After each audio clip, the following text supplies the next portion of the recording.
Welcome to the new Cyber Frontier, bringing you the latest news on the local Colorado economy and initiatives that focus on the development of cybersecurity economics.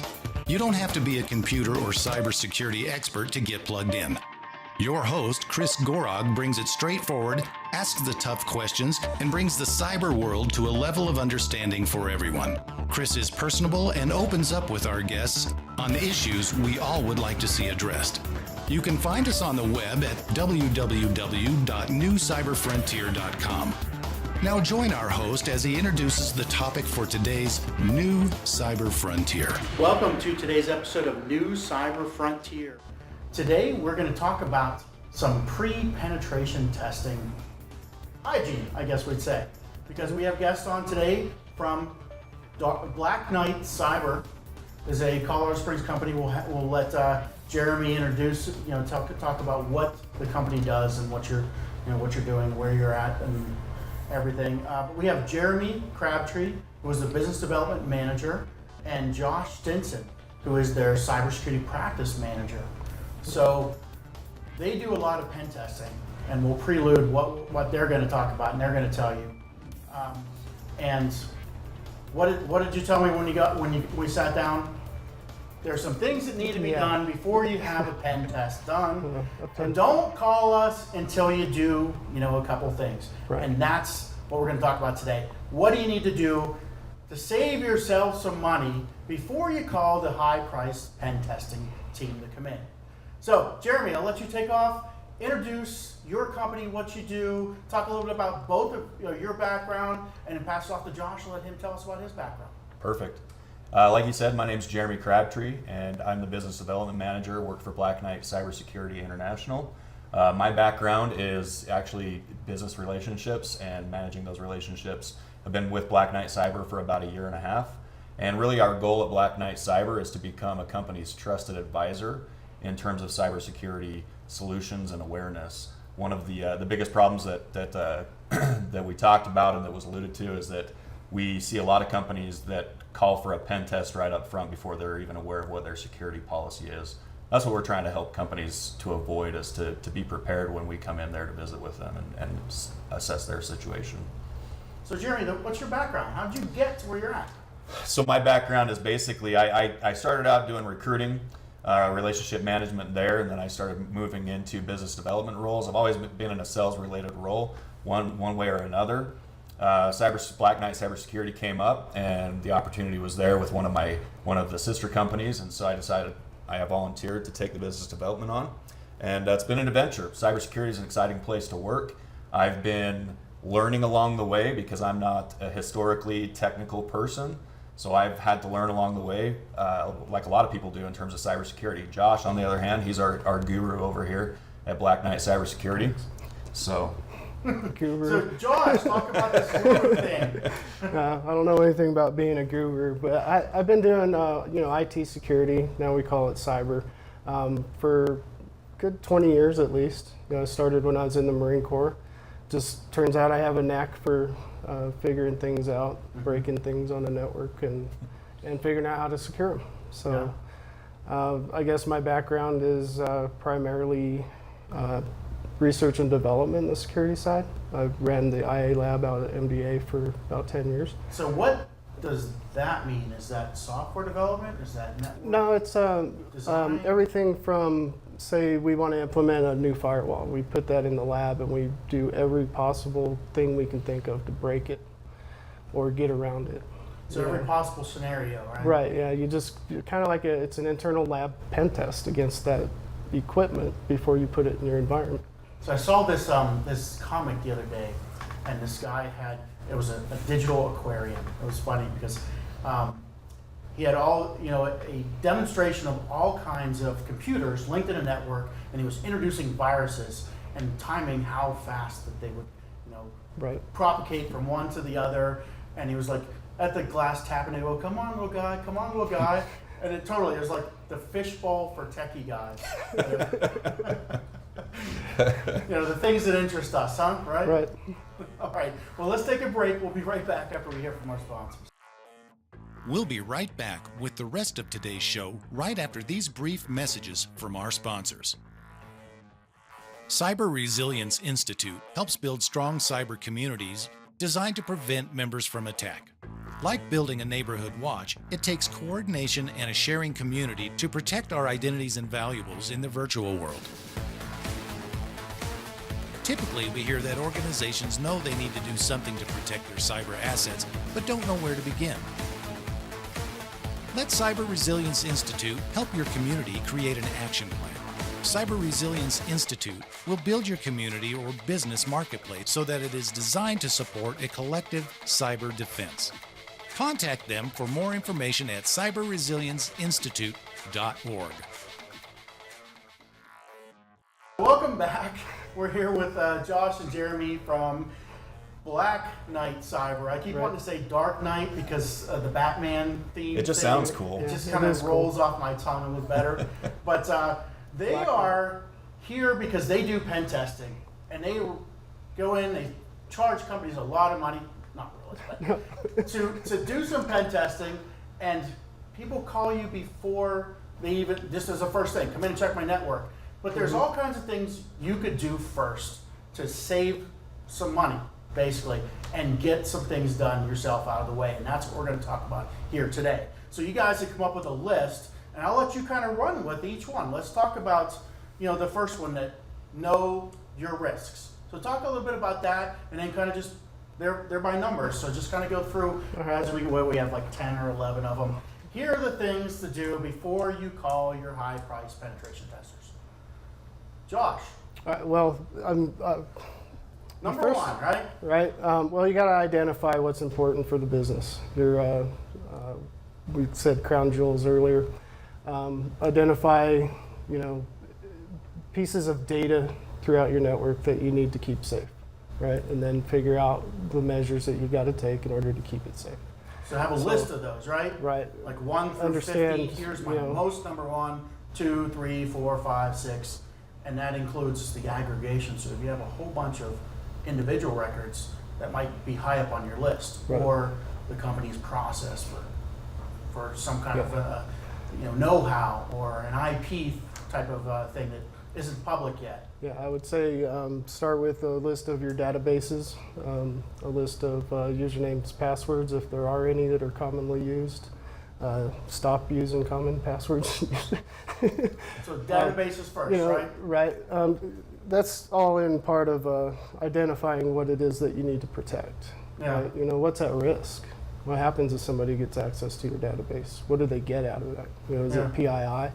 Is it business information they can use to steal your customers? Is it your secret sauce, that makes your company unique? So you got to identify what's important. Yeah.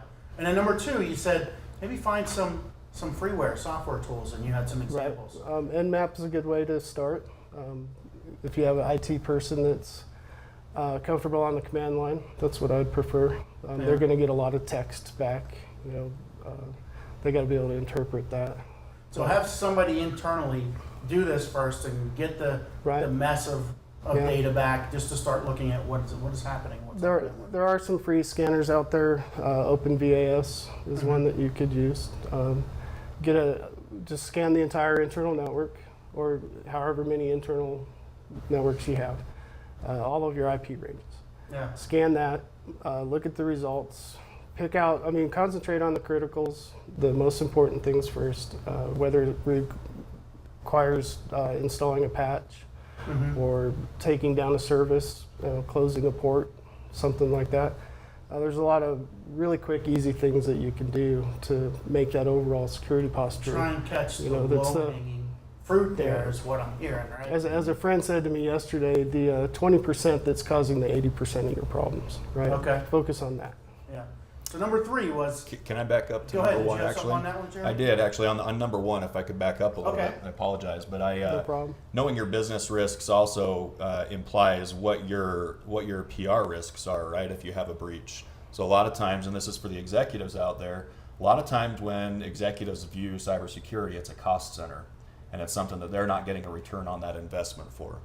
And they need to realize, what we find is a lot of people are very averse to implementing cybersecurity for that reason.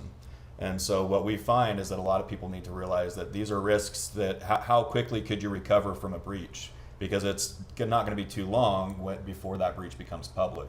And then how are you going to recover from once that goes into the newsstand?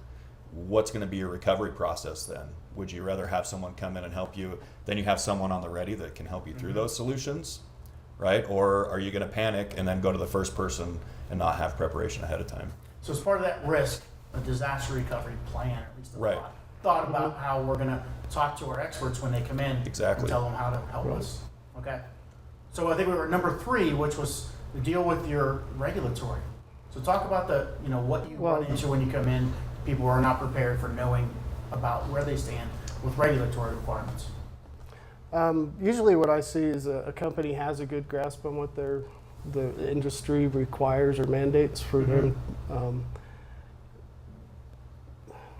don't know where to go with that. I think we talked about thresholds. Some have, right. How much data do you have, which thresholds you go around, you meet for that regulation, and understanding that. So it's kind of in combination with your, number 1, identifying your crown jewels, knowing how big they are and what thresholds they fall under with your regulatory requirements. And there's very specific thresholds for each guideline. So for instance, HIPAA has certain guidelines. If your breach that happened affects this many people, then you have to take this step, which might mean, well, it's always notifying the person that was affected in the breach, right? But then if it's over that amount, then you're going to have to go out and do it an actual press release. And personal card information, PCI, that's the one that affected Target, right? There's other regulations in terms of that and how much protection you need to provide for those folks that were affected. So each of these organizations, and there's a lot of them out there. There's the fines that could be heaped onto all that too. Fines, okay. Yeah. So knowing where your thresholds are, like I said, most people are in the industry, they know what regulation they fall under, but maybe they haven't checked it against what size and amounts of data they have. Right. So okay, that was number... Even if you don't fall under any regulatory compliance, you need to at least do your due diligence to secure your network and protect your employees and your business as a whole. So even if you don't have any mandates or anything pushing you towards it, you should take it, it's in your business's best interest to start out with a plan, figure out where you are, figure out where you need to get, and then stay there. Okay. And so number 4, and this was straight up Josh's alley, default passwords. Right. So give us the top so many list of, check these things before you even call us as pen testers.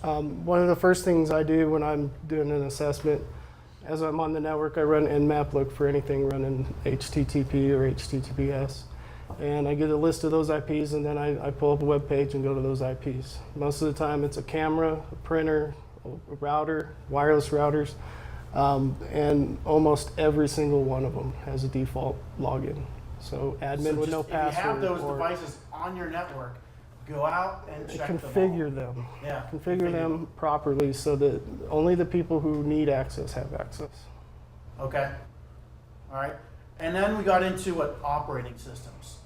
Right. So give us the rundown of anything with XP or before XP, definitely. I think we had Vista was the problem. Yeah. Anything Vista or older, right? Yeah, I think Windows 7 is still in that area where you can get it to an acceptable security point where you can.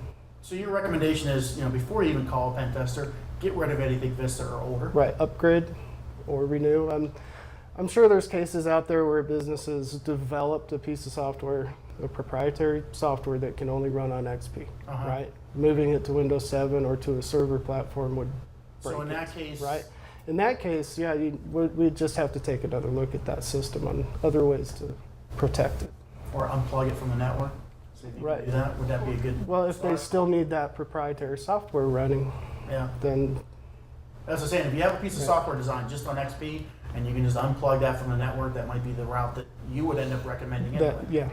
And you may have to consult a cybersecurity company to figure out what the best way is to secure that XP system. Right, that's where BlackNight can come in. Right. Yeah. Okay, so just know that pretty much anything before Vista or older is not, you cannot possibly bring it up to speed. You can't anymore. Okay. And if I can give a little bit of background to that, is that, the big WannaCry thing that happened, right? XP was the biggest culprit for that, is because the national health systems in the UK didn't update their systems from XP to newer, and so they were out of service. They didn't have the patches, and they got wiped out. Okay. So let's take a break real quick, and we'll come back with numbers 6 through 11 that we have on the list of things to do before you call the pen tester. Be right back. We'll be right back with the rest of today's show right after these brief messages from our sponsors. Over 3 million data breaches happen every single day. That's over 2,000 records being compromised every minute. So often, we focus on securing web data access. But what if the attackers are already inside, having gained direct access to your storage through data management software? When it comes to communications that go directly into your storage devices, make SNIA your first line of protection. SNIA's conformance testing limits outdated communications that are known to be used by attackers. It works continuously behind the background to make sure your storage is protected. To find out if your data is truly secure, visit our website at www.snia.org/cybertest.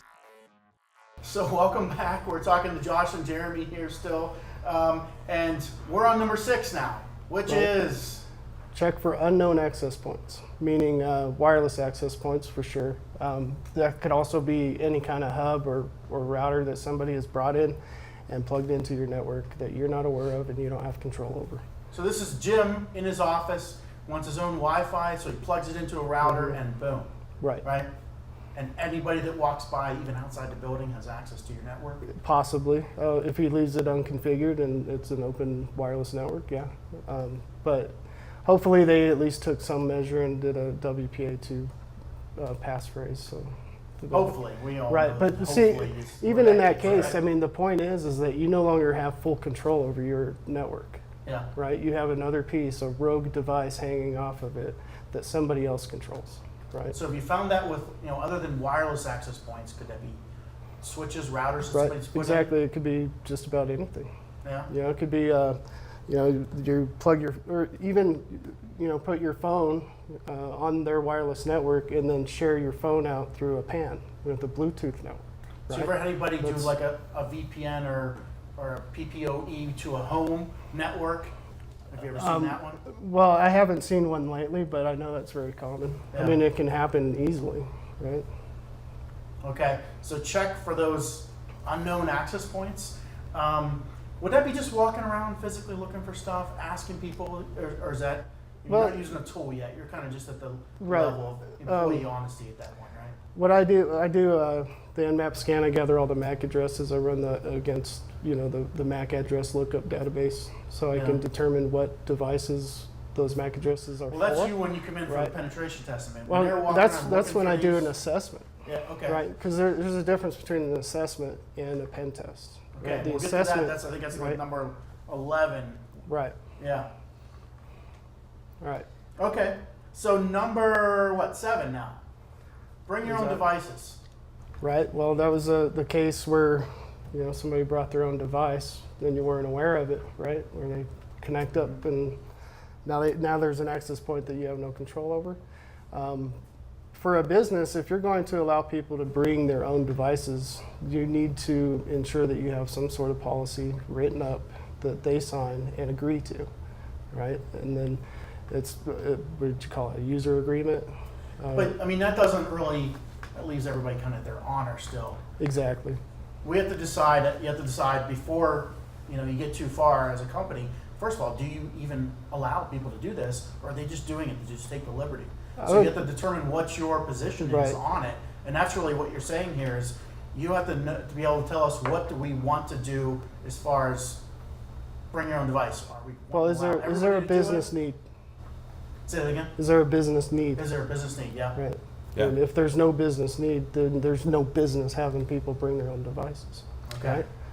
And I think part of the knowing the policy ahead of time, because you're right, a lot of this stuff is policy, and policy in this case is just on your honor. Because someone can come in with their phone, it's set to automatically connect to the network. There's no way that you're going to know that unless you go in and check the network at that point. And so as you come in, having a policy in place is going to help protect you so that if there is a breach, they're going to track down where that breach happened, where it originated. And if it's because of someone's bring your own device and they violated it, that policy, then that protects you as a company. And that's really what you want to do, is develop a strategy and understand, not just develop a policy, just to have it, but understand what that policy is. Because they may go out to the coffee shop, connect to their network there, and then somehow bring something back into your network. All those dirty devices. All those dirty devices out there, right? Yeah, we know what that. Well, but see, one way that you can keep an eye on your network is doing continuous monitoring. So when somebody brings in a device and it gets an IP address, the continuous monitoring part of it will detect that, and it'll be something you can go back and is look that for. something you're recommending that they get in place before you come in for a pen testing too? I think Well, no, that wasn't on our that's list. actually something that that BlackNight would do for them. That's Okay. one of the things that we do. So that's kind of the step of, after you get past this checklist, you call us in, Right. we Right. start helping you with these type of Right. things. Gotcha. Yep. So start getting connected to organizations was kind of the next thing on our list. Get Kinda some up his knowledge. alley. How could we start to do that? Make some recommendations. Well, I think the first thing is to understand where cybersecurity is coming from and understand the context. And me coming from a non-technical background, I've had direct experience trying to understand this whole world of cybersecurity. And the best way to do that is to watch the news, right? To study news articles, to join business review organizations. So Harvard Business Review is a good place because they review breaches that have happened. Read the news on the big breaches, so Target or Home Depot or even some of the more current ones.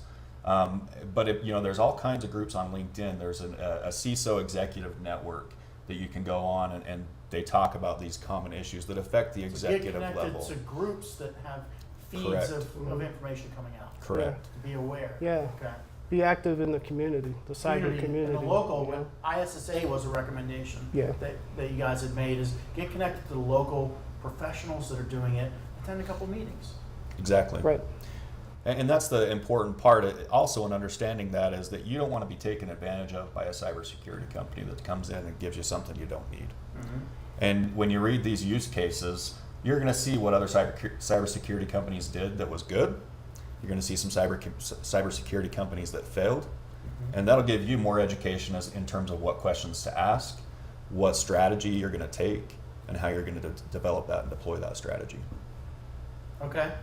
All right. And you had mentioned some technical publications. I know a lot of us don't want to get into all the technical details, but a couple that you would recommend that Yeah, are good. Hack 5 is one that I recommend because they cover all the newest stuff, right? Whatever, like the Blue Hydra was one I was looking at today, right? Okay. They have a video about how to use it.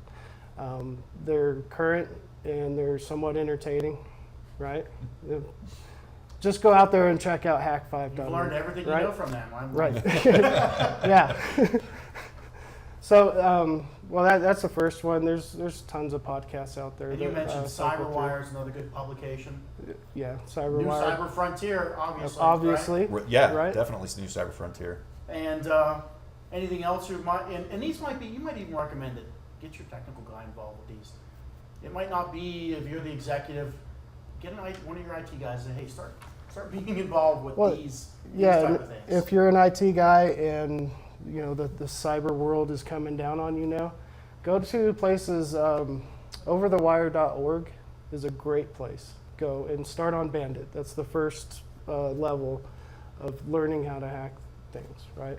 If you run into a problem, I mean, it's going to throw a lot of Linux commands at you. If you have questions, read the man page, Google it. You know, that's a great place to start. Okay. Now, Jeramie, talk to the non-technical people. Where'd you start when you got into to BlackNight? Really, I actually started subscribing. CyberWire has a daily email blast that they send out, and some of it can be very technical, but it gives a really good synopsis in terms of current cyber attacks that are happening.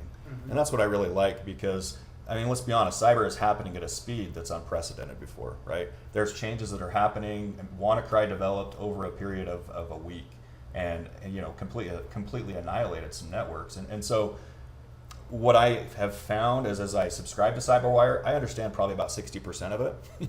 But I'll go through and I'll read some of the headlines, and it takes maybe 5 minutes of my day. But I know what the current threats are. I know what to watch out in terms of my business.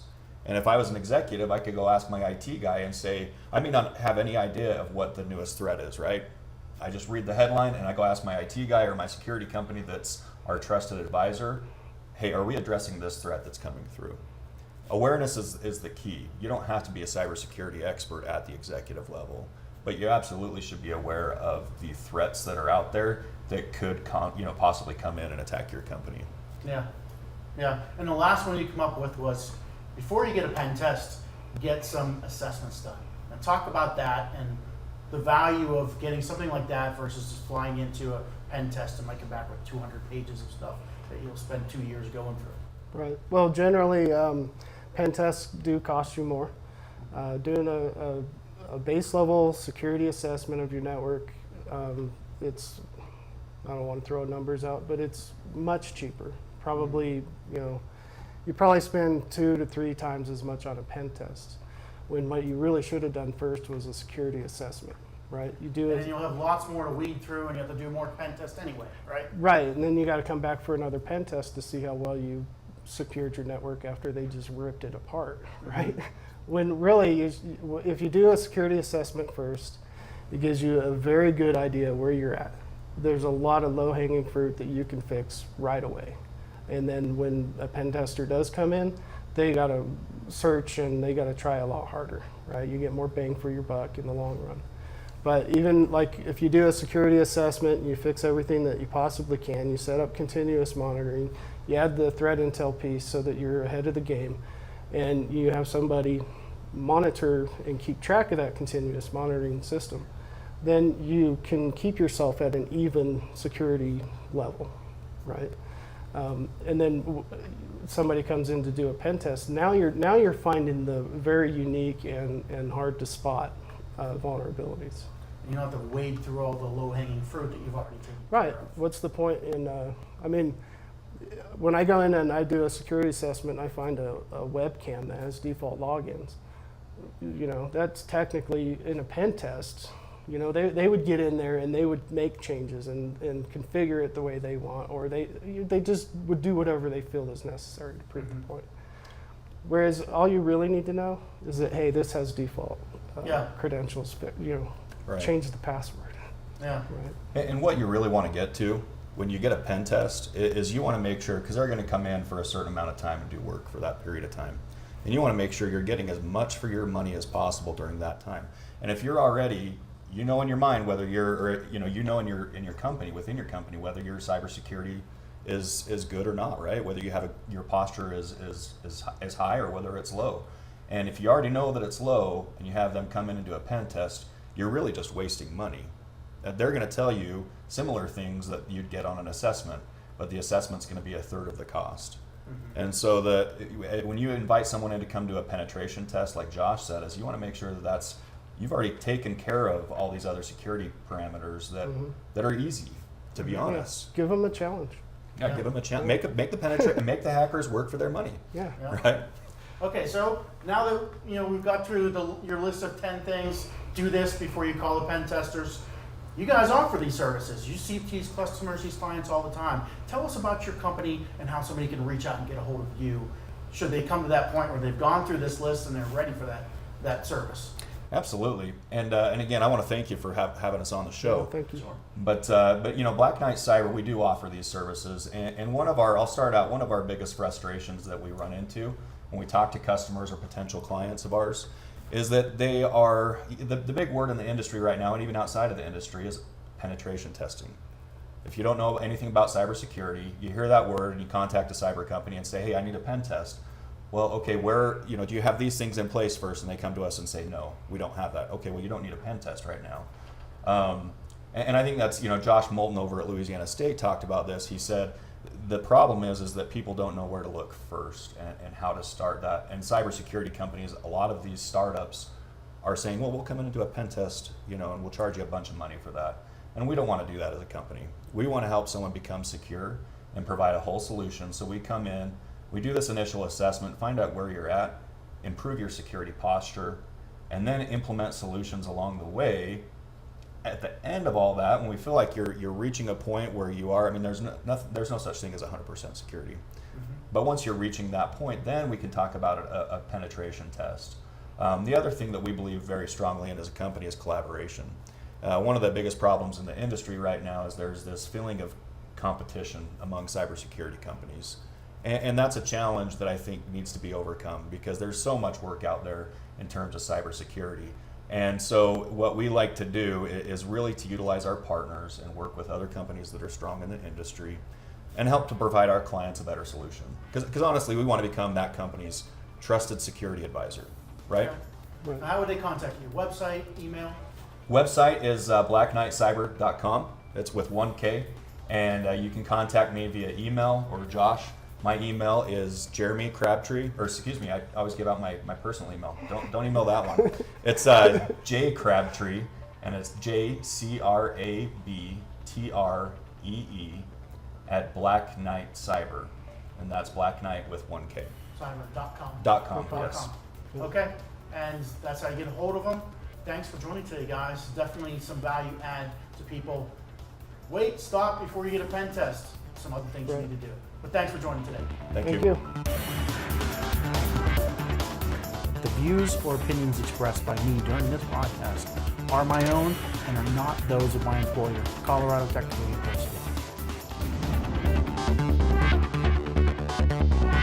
We hope you have enjoyed this episode of New Cyber Frontier. Remember to get involved. Often we think that someone else will handle privacy and security in the virtual world, but you are the only one truly in command of your virtual fate. Join our mailing list so we can keep you informed of breaking news and new releases. If you have an idea, if you have a question that you would like to hear answered, or if you want to get involved with our efforts, reach out to us at newcyberfrontier.com. We also encourage you to visit our sponsors' links, as they are the ones that really make this show possible. I want to thank each of you for supporting the show, and we look forward to seeing you back for the next episode of New Cyber Frontier.